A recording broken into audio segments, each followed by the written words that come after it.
Rod Kurtz. This is Forum Daily West. Here are some of the top stories that we've been following.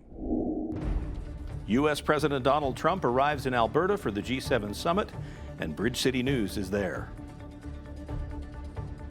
Plus, tensions rise in the Middle East as Israel and Iran exchange missile fire. And the manhunt for the shooter who killed a Minnesota lawmaker and her husband comes to an end with an arrest. Thanks for joining us. All eyes are on Kananaskis, Alberta today as the G7 summit is underway. Air Force One was spotted over Calgary as U.S. President Donald Trump arrived on Canadian soil. Reporters are keeping a particularly close eye on Trump and his interactions with Prime Minister Mark Carney.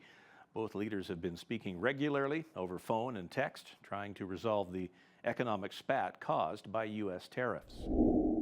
It is the fourth day of the conflict between Israel and Iran that has wreaked considerable damage and caused casualties on both sides. Iran fired new waves of missile attacks on Israel early today, killing at least 8 people. Here's what happened during a live broadcast on Iran's state-run news agency. آنچه که ملاحظه کردید، صدایی که شنیدید، فضای غبارآلوده استادیوم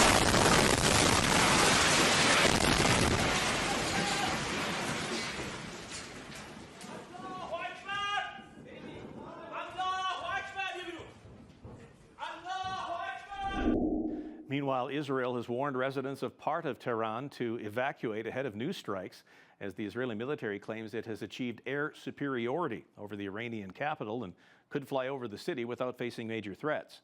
The evacuation warning affects up to 330,000 people, and there are 3 large hospitals in that area. When asked about this at the G7 today, U.S. President Trump said, quote, "Iran is not winning this war." But Trump declined to answer what it would take for the U.S. to be directly involved in the growing conflict. He instead continued to press Iran on negotiations on its nuclear program. The head of the United Nations Nuclear Watchdog Agency says there is a possibility of both radiological and chemical contamination within Iran's main nuclear enrichment facility in Natanz following Israeli strikes. Rafael Mariano Grossi says the radiation poses a significant danger if uranium is inhaled or ingested, although radiation levels outside the complex are presently normal. Grossi warns military escalation threatens lives and there's serious consequences for people and the environment. The suspect wanted in connection with the shooting of 2 Minnesota lawmakers has been arrested and charged with 2 counts of murder and 2 of attempted murder. We get more in this report from the Associated Press. A 2-day manhunt for the person suspected of killing 1 Minnesota lawmaker and wounding another ended on Sunday. Suspect Vance Bolter crawled to officers in surrender after authorities located him in the woods near his home. Bolter has been charged with 2 counts of murder and 2 of attempted murder, accused of posing as a police officer and fatally shooting former Democratic House Speaker Melissa Hortman and her husband Mark in their home early Saturday in the northern Minneapolis suburbs.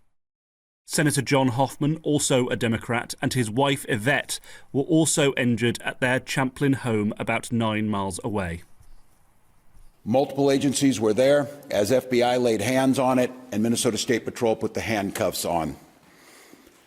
One man's unthinkable actions have altered the state of Minnesota. Authorities have not given a motive for the attack, but police found a list of around 70 names in Bolter's vehicle, a fake police car which was left at the scene of the crime. The list of names included prominent state and federal lawmakers, community leaders, and abortion rights activists. Bolter has been described by friends and former colleagues as a devout Christian who attended an evangelical church and went to campaign rallies for President Donald Trump. In a trip to the Democratic Republic of Congo in 2023, he served as an evangelical pastor. He appears to have hidden his more strident beliefs from his friends. Meanwhile, tributes have poured in for the Hortman family, with memorials lining the steps of the state capitol building.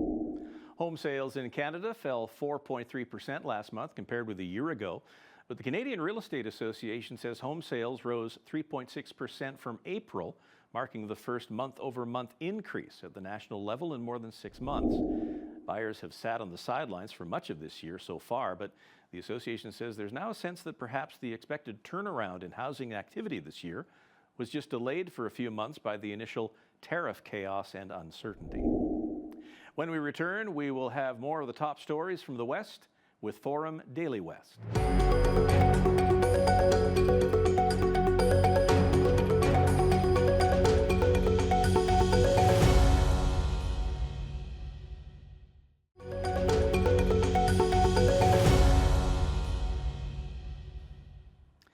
Canadians who are planning to visit museums, national parks, campgrounds, or travel by rail this summer will be able to do it at a discount. The federal government has unveiled what it calls the Canada Strong Pass. From June 20th to September 2nd, the pass will offer expanded access to Canada's nature and culture. This includes free admission for everyone to our beautiful national parks, historic sites, and marine conservation areas administered by Parks Canada, and 25% discount on camping fees. Free trips for children under 17 when accompanied by an adult on Via Rail trains, and 25% discount for young adults between the age of 18 and 24. Free admission in our national, provincial, and territorial museums for children age 17, and under 50% discount for young adults age 18 to 24. And I'm very happy to see how these initiatives will create momentum across the country, with the same free admission and discounts to be offered at a number of provincial and territorial museums across the country. And Guilbeault says for those who have already purchased summer park passes or paid for a camping spot, you can call Parks Canada and ask for a refund. More Manitobans are returning home after rain helped tamp down wildfires. The chief of Pimichikamak Cree Nation says a fire in that area is now largely contained and the community has begun a gradual return. He says the community's infrastructure is intact and water systems have been tested by health officials. More than 21,000 people in Manitoba had to leave their communities because of this year's early and severe wildfire season. A disciplinary hearing involving allegations of misconduct against the Lethbridge police chief has concluded after the chief was found not guilty. The complaint by the former deputy chief alleged that Chief Shaheen Medizadeh violated COVID health rules by taking the LPS chaplain out for lunch in March of 2021, despite social distancing and masking when necessary. Presiding officer Brett Carlson determined the chief did not intend to breach the public health order and provided an apology, and the conduct was not repeated. In a statement, Chief Medizadeh said the former deputy chief has made numerous allegations and complaints against him that were deemed as frivolous and vexatious. He adds he's grateful for the overwhelming support from members of the LPS and community throughout the proceedings. Lethbridge Fire and Emergency Services says an investigation is underway from a residential fire that occurred last Friday night. At around 7:30 on June 13th, crews from 3 stations were dispatched to the 900 block of 41st Avenue North, where light smoke was showing from a 2-story home. Crews entered the residence and encountered heavy smoke in the basement and located the seat of the fire. Crews are able to contain the blaze in the basement and extinguish it. No injuries were reported. Damage is estimated at $150,000. Lethbridge Fire and EMS remind residents to check their smoke alarms monthly and ensure that they are in good working condition. Residents in the tiny town of St. Mary's, Newfoundland have received some very good news. For years, they've been living with the fetid stench from an abandoned fish sauce plant. And now there's word the Newfoundland and Labrador government is going to clean it up, and the mayor couldn't be happier. For the past 10 years in particular, it's actually been really bad. The residents that live within the 1 kilometre, it's an everyday thing with the smell, and they can't do their normal stuff like have a barbecue on their deck or hang out their clothes, and it's very devastating for a small town. How did it feel to finally get the news that this was going to get cleaned up? Pretty emotional. I say now I get emotional just talking about it.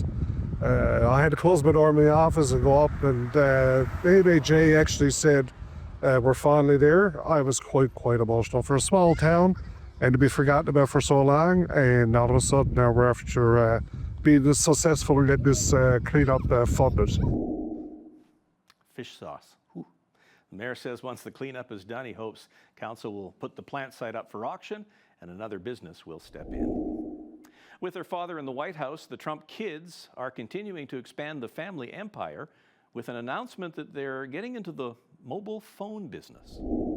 It's the latest in a string of ventures that have been announced while Donald Trump is in the White House, despite ethical concerns that the U.S. president could mold public policy for personal gain. One of President Trump's sons, Eric Trump, will run the company. He says the venture, called Trump Mobile, will build its own phones and maintain a call center in the U.S. Trump criticized Apple last month because it planned to make most of its U.S. phones in India. He threatened to slap a 25% tariff on the devices unless Apple started billing the product in its home country. Trump Mobile follows several real estate deals for towers and resorts in the Middle East.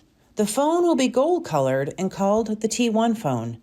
It'll be available in August. We'll be right back with more news from Forum Daily West.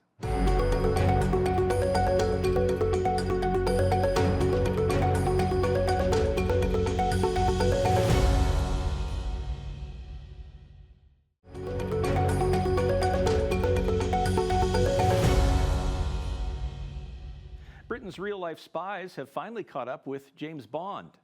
MI6 has appointed its first female chief since the agency was founded in 1909. Blaise Metrowelli is currently the Director of Technology and Innovation, but will take the reins of MI6 in the fall. International Relations Professor Dan Lomas talks about how life is imitating art. This is a historic moment. The glass ceiling has finally been broken when it comes to the top job going to a woman. Of course, it's more important as well in terms of, I think, the service and where it's going to go. So in terms of the backstory of the new chief, she has come from a tech background, but she's also worked for the sister agency to the Secret Intelligence Service, the Security Service, MI5.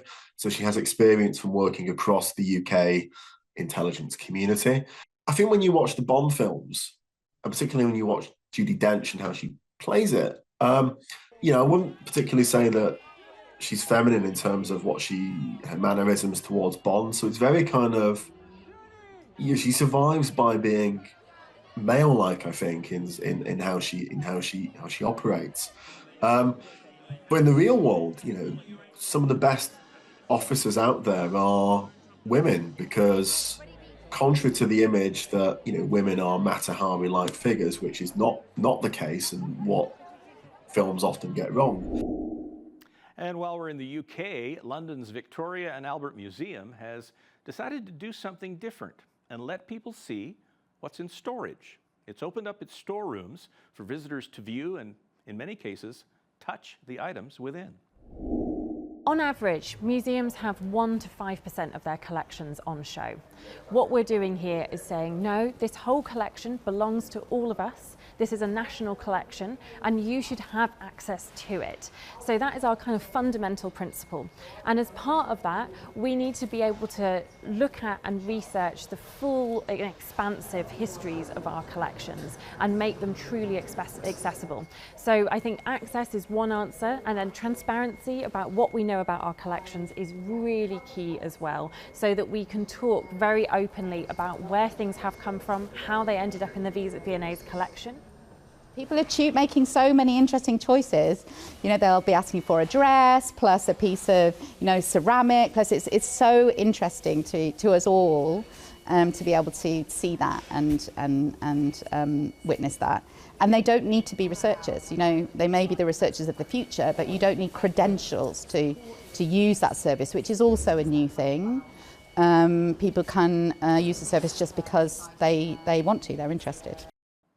The Victoria and Albert Museum's East Storehouse is 170,000 square feet. That's bigger than 30 basketball courts and holds more than 250,000 objects, 350,000 books, and 1,000 archives.